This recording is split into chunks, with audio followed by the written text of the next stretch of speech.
What is up, everybody? Welcome back to episode 3 of Concepts That Made Me Profitable, which is where I pretty much just break down this PDF. I do 10 pages a chapter, right? So get right into it, wasting no time, hoping that my cat doesn't come and attack me during this video. She's looking at me and she's meowing. I'm sure she'll make an appearance. All right, price becomes stagnant between two pools of liquidity. This is pretty basic stuff. I mean, we show a great example here. Oh, no, she's going away. Between a fair value gap up top and a fair value gap on the bottom, but this can be anything. I'll direct you to this chart here, and we'll go to the 1 hour chart here. This is actually today, yeah? So we're in between two pools of liquidity. We have 1, 2, 3 relative equal highs, and we have an impulsive price move, which was yesterday. So all of this was rather impulsive, yeah. So as of right now, we're stuck in between this fair value gap, these two fair value gaps, this one down here. Come on now, lock in. Hate when that happens. We're stuck in between these two fair value gaps and this high up here. Now, as you can see, by today's price action, we're rather stagnant, you know? And that's exactly why. Now, we did tap the high of this fair value gap, but nonetheless, we are stagnant. I do think tomorrow we will run this high, by the way. You can come back to the video later and check your charts. That high will most likely be taken tomorrow. Okay, anyways, on to 22. Choosing the right CSDs, the logic. Change in the state of delivery. CSD is change in the state of delivery. Some people might say CISD, or so I think that's about it. CSD, CISD, whatever. Same thing, by the way. Okay. In order for a CSD to be an area in price that we can expect to hold once created, there must be an SMT involved in the creation of it. SMT is a key component to price actually changing its state of delivery in the first place. So it must be accompanied with a CSD for the CSD to be valid. If there's no SMT, there's no trade. Obviously, CSD can be pattern traded very easily, as it happens quite often on all time frames. So the addition of SMT helps mitigate unnecessary losses when using them. Think, what time frames have the most consistent CSDs when in line with order flow? Which time frames? Which time frames? I would probably say the 15-minute and the 1 hour. No, you can't come inside right now. Sorry. Choosing the right CSD's real chart example. All right. Well, here we are. Here we are with a real chart example. We have our SMT. Change state delivery is essentially. Oh, whoa! This is. Let me see. Let me break this down. Yeah. Okay. I understand. Where we take liquidity, and then we reverse on that liquidity, following an SMT is a valid one. A change in a state of delivery, a lot of people call it just a liquidity sweep and then a break of structure, right? Pretty much same thing. Now, the only valid liquidity sweep is one with an SMT, as per this right here, which is true. Now, we have our SMT right here. We have our failed CSD, which took liquidity, but there was no SMT here. Now, this did not take this liquidity, but it did take this liquidity, yeah? So everybody that's joining in, we had our break of structure here for this one. Everybody that's joining in, break of structure. Got swept out again. Early longs got swept out. We had our SMT. We have a real CSD here. Tap, 1 tap, 2 tap. A little deeper, almost to the 50% level. 3 tap, and then we trail on up. So that's what you're looking for with a change in the state of delivery. You want to see a liquidity sweep with a break of structure. There are more advanced ones that I can't really speak about, but needless to say, this is an extremely potent form of CSD. Moving on to utilizing the economic calendar to anticipate reversals. Now, this doesn't apply too much right now because, look who it is. Okay, let's just go up here, okay? Just stay there. Thank you.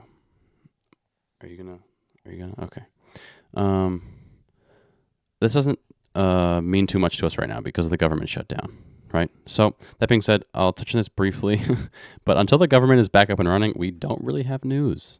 So yeah, the way we can use the economic calendar is as simple as looking through the week and seeing which days have the most red folder news events.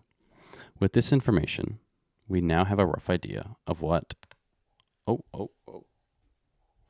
of when a midweek reversal of some sort will occur.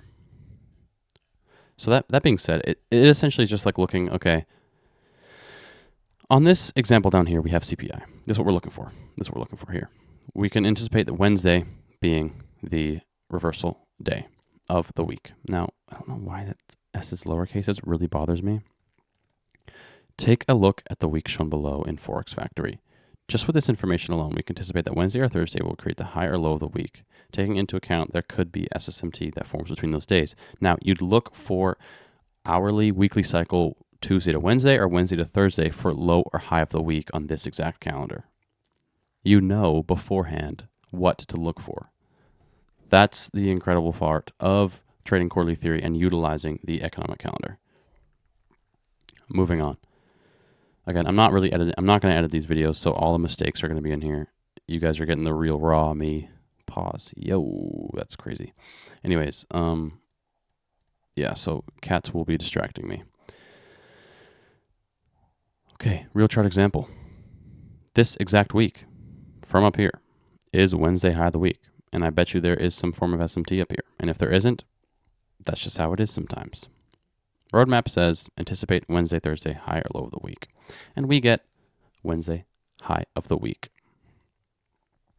Think, why are days with high impact news generally considered higher probability? You can't really see that. Oh, you can actually. They, in my opinion, are considered higher probabilities because you actually have a liquidity injection into the markets, right? Day traders need volatility. That's what we crave. That's what we need to trade. You know, a lot of you aren't sitting around trading bonds all day long, right? Now, bonds are profitable. You can trade bonds, but they move so slow. So slow. I used to trade them back when I first started because they traded so slow. I couldn't handle the fast moving markets yet when I first started. That's something I recommend, actually. Is starting out with a more slower market. Like that's what I did. That's what I recommend most people to do, right? Unless you're just like so set on NQ. But anyways, I'm moving in different directions right now. Stack true opens, number 26. All right, we're rolling. True open logic part 3. Now this is pretty much stacking true opens is more premium and discount, and we're going to get that into that right now. This is expanding upon how we normally view true opens for premium and discount. Deep breath. Except this is aiming to increase the probability of being on the right side of the market using this concept even further. This is where you will combine a higher time frame true open with a lower time frame one, viewing the manipulation across both of these levels as being... That's noisy outside my door. Thanks for that. Viewing the manipulation across both of these levels as being inside of a deep premium and discount. Okay, if bullish, we want our SMT, right? We know this. This is basic stuff. Come on, guys. Come on. Aide. If bullish, higher time frame true open, lower time frame true open. Right? They could be switched. It doesn't really matter. You just want to be entering below both, right? You want to be in the wick of the wick of the wick. If that makes sense, why we enter below a true open is because we want to be entering in the wick of an expansive candle, right? So we have our open here, true open here. This is our true open. We're buying below it on a bullish day because you want to catch the wick, right? You want to be trading long in the wick of the candle, and then you follow through and you can catch the whole entire PO3 of the candle range, right? That's the whole point of a true open, right? So yeah, you can stack two up and get super precise with it. Think, where are the best entries usually going to form? I pretty much just answered that question for you guys. Oops. 27, rolling right on into it. Stack true opens, real chart example. We have our daily cycle true open here. We have our session cycle true open. That just means that's midnight. Yeah. True day open is just midnight candle. Larry Williams talked about that. ICT talked about that. It's nothing really new. What is semi-new is a 7:30 open being used. Usually use the 8:30 or the 9:30 open for power of 3, which, by the way, is pretty good stuff. So yeah, we have our SMT here at the bottom. June 12th NQ chart. You can check that out. We're below. You enter in on the wick of the wick. Bada bang, bada boom. Red news folder. That's what that emoji is down there, by the way. Precision levels. Okay, I don't think we're going to get too deep into them. Are we? Yeah, okay. Precision levels. A precision level is a combination of the most important ICT/QT concepts in one setup. Day once said, if you're trading this, you're doing everything right. And he did say that. If any of you guys have access to his leaked 2024 stuff or his course on WAP, his 2024 stuff,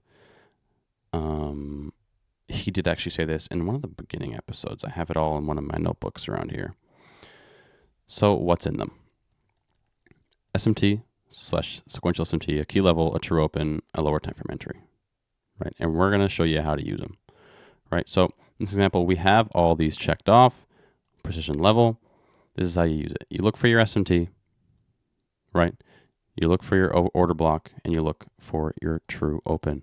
Now, where the entry occurs is in between the order block and the true open is your entry zone. That is a precision level. What is needed for a high probability setup? Exactly this. The answer is already here. So diving in to this blue zone, right? This is from a real chart example, I think. No, it's not. Nope, it's not. I lied. I'm a liar. So yeah, between an order block and a true open, or a fair value gap high and a true open, or whatever you want and a true open, we are entering in a lower time frame setup right here. And it'll look like just like that. Within the blue zone, you get a fair value gap and you ride it to the high, this high, whatever you want, whatever your targets are, right? This is what you look for in a precision level between a, here, I can actually, maybe I'll try to find one right now. You know. Let's go on to the 1 hour chart and we'll search. I'm not going to cut it. I'm not going to cut this, but I am going to search for a bit. So what we're going to do here is we're going to find a PD array.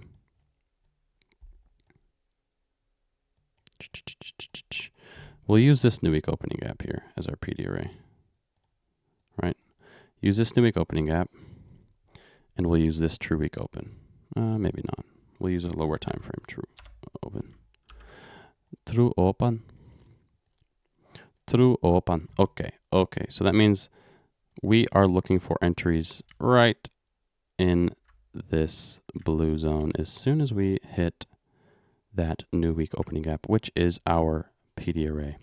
So we're going to focus our focus here right after we poke into our PD array, right?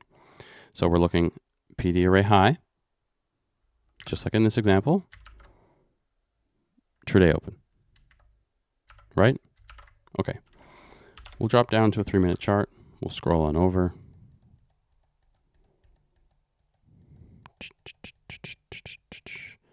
Okay, and what do we have here? Right, we poke into it here. As soon as we poke into it, we're looking for it, yeah? So we're moving. Yada, yada, yada. We have an inversion fair value gap right here. And that also happens to be a balanced price range. So we hit that rather nicely and we go forward. You could also use this inversion fair value gap, whichever one makes you happy. And then your precision level long could look like this. Stop below that candle, targeting true day open or past true day open, wherever you want, this high, wherever you want. You might not have got that high, but this was some weird PA that day. I remember this day. It was weird. Target true day open here, right? 2R, decent trade, great trade. So yeah, that's what a precision level is, and that's how you use them, right? So that pretty much wraps up this episode. Again, raw, unedited, just going through the PDF for you guys. We did 21 to 30. That's 10 pages of the PDF. We'll be doing 31 to 40 in the next episode. If you like this, subscribe. If not, you suck. Cool.